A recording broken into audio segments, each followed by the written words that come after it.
So yeah, why are we looking at the skid plate area, splash shield?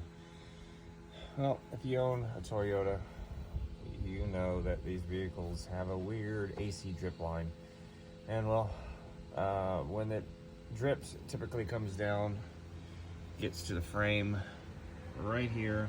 As you can see a water line and it rusts that area, or it rusts the lower control arm. Well, this product is amazing.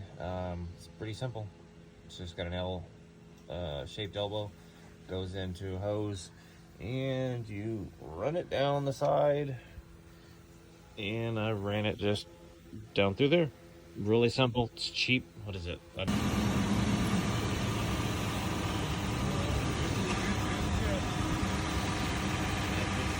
instead of hitting the frame and rusting it. Super cheap, super simple. Good stuff. Get yourself one. Or maybe two like I did. So here's what comes in the kit. L angle that you put in the stock drip hose. Put that in the given hose here to lengthen it down. Comes with 3 zip ties, some nice little stickers for your vehicle.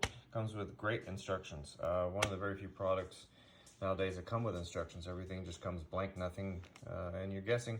And then of course your receipt for it inside. But great product, simple, super cheap. Check out Cruiser Garage and get your drain hose extension for your AC drip. Get it today.